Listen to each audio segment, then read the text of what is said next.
Hello ChessKid, this is woman Grandmaster Katie and together with my crocodile Lizzie, I am going to show you the best games of the woman world champion Nona Kaprindashvili.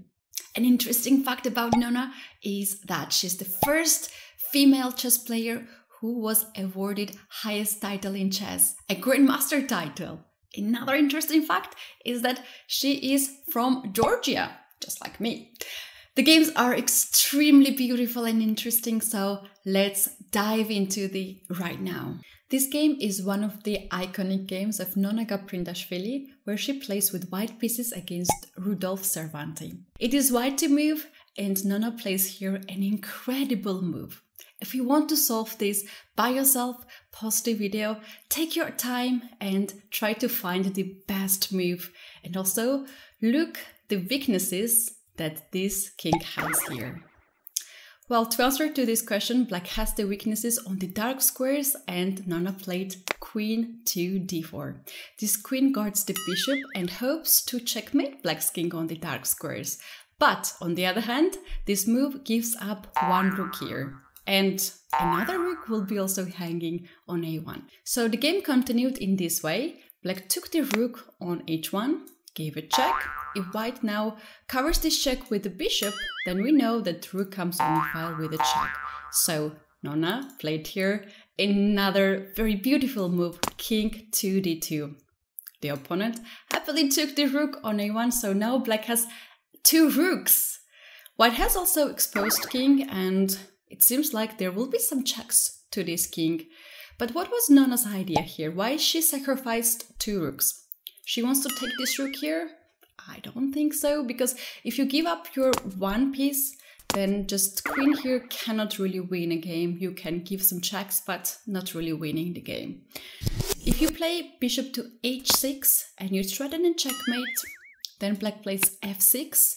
Black blocks this checkmate. There is another check, but black can play rook to f7 to cover this check. This pawn is hanging here, so this is not the scenario Nona wanted. So what else white can play here? Bishop to h8 also looks quite pretty with the same ideas to checkmate the black's king, but we know the answer here is f6 to just avoid this checkmate. And things are not working here for white. So let's get back and focus here on this position, what Nona played. All these lines when bishop moves away from g7 square to threaten and checkmate, there is f6 move, right? Which closed this diagonal. So Nona came up with the idea to block this move with queen to f6. This is so interesting. She gave up two rooks and now she plays move like queen to f6, threatening not too much for now. But when black took this pawn on a2, another pawn, and now this queen threatening some checks, white here played bishop to h6. There is a checkmate threat and black cannot do much about this. Black can give some checks, and let's see if white king can hide now. There is a check on a5, king goes to d1. King can go to c1 as well, but king to d1 avoids the check on e1. So black has here now two checks, queen a4 or queen a1, but those are very similar and it's gonna end in the same way. Let's check queen to a4 first. So now white goes king to c1, and after this check, king goes to c2, and there is another check here on a4, but this is the final check, I promise you, because after king to b1, there's no more check, and white is going to checkmate black's king.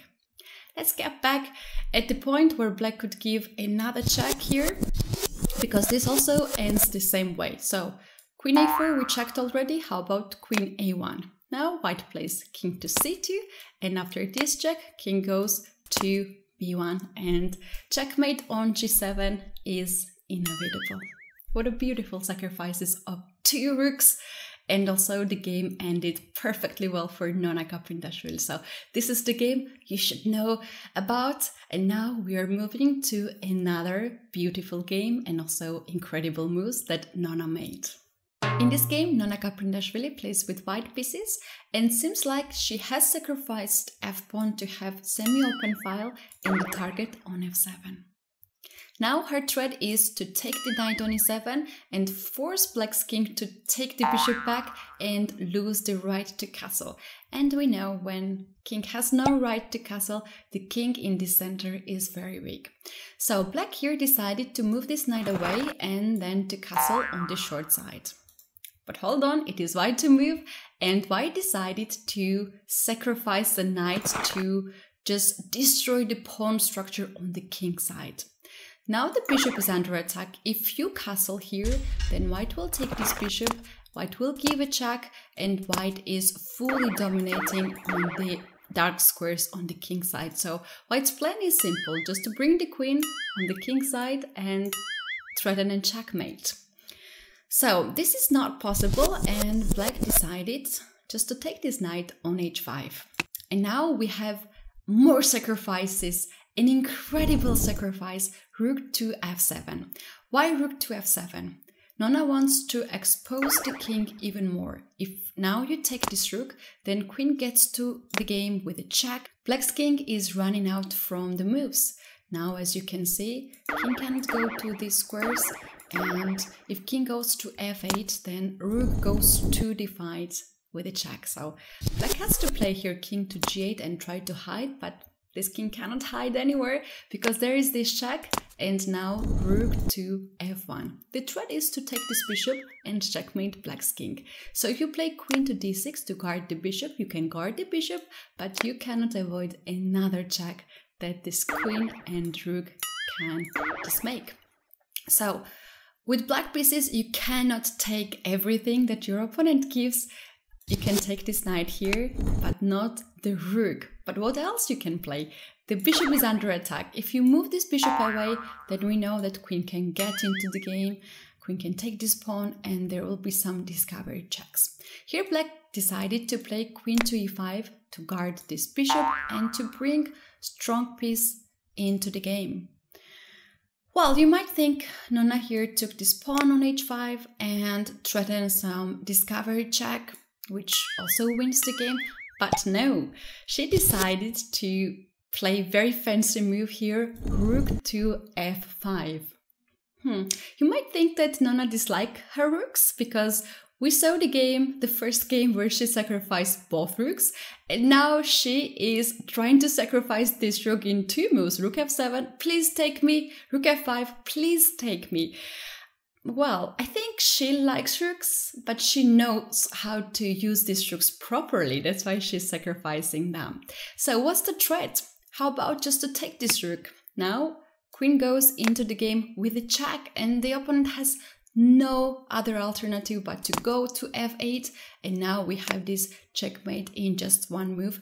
This queen is supported by the light square bishop, and that's a game over. So what else black can play here? After rook f5, if queen goes back on c7 or d6, then we have this simple checkmate on h5. All the squares are controlled by whites, and here we have this final check. So it's a checkmate. So after rook f5, the opponent resigned here. There is no way to avoid checkmate in one move or in two moves, maybe in three moves, if you really want to hold this position longer, like just take this pawn and then take this rook, but that's not gonna work. So what a beautiful sacrifice here we saw by Nona. Now it's time to move to our final game and see more sacrifices. In this game, Nona Kaputashvili plays with black pieces, and it seems like she has sacrificed an exchange to expose the opponent's king and to have very good counterplay. It's her move, and she makes this powerful queen sacrifice, queen to f2. White has to take this queen. Now pawn takes f2, there is a check, and also rook is under attack. White played king to g2. If white plays king to h1, this allows black to take the rook and to promote the pawn to queen, and there will be checkmate in the next move. So instead of this, white played king to g2. And this is a very tricky situation. If you take the rook and promote the pawn to queen, then you allow white to take f2 pawn with the check, and now there will be a lot of checks. until the game ends in a draw. So black's king is not able to hide because white's bishop and queen are very strong on this diagonal and there's no way to win the game.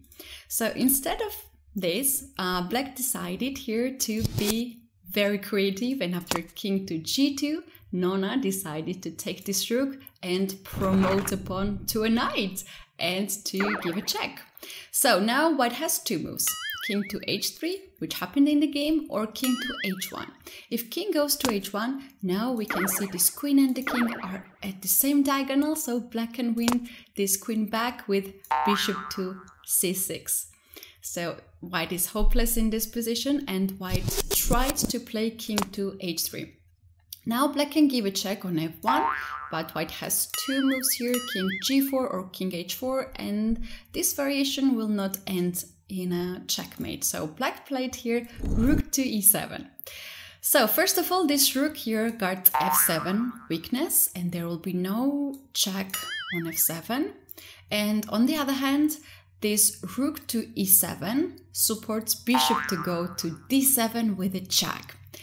Black needs this bishop to be on d7 because from here bishop gives a check and also controls g4 square. That's the difference between bishop f1. This bishop here from f1 just controls one square. Bishop from d7 controls two squares, and that's obviously better for black. Here we have this check on d8, but king can go on g7. There will be no more checks. Well, here in the game, white decided to play king h4 just to avoid bishop d7 check, and black played here bishop to c6. Now we will see a next moves with check, more checks. Black tried to give a check from g1 as well, and now rook to d7. Here at this situation, white resigned because queen is under attack, and with this move rook to d7, black opened up e7 square for the bishop. So let's see if queen goes away to c1, for instance, there is a check, and there is a checkmate by the rook. King cannot go anywhere. So after rook d7, here we had a resignation. I hope you enjoyed these games. I hope you liked the moves that Nona made. We saw a lot of sacrifices, and I hope this is going to help you to enjoy chess and improve your skills. This has been Woman Grandmaster Kate. Please make sure that you subscribe YouTube channel and don't forget to come back for another fun videos here at ChessKids. Bye!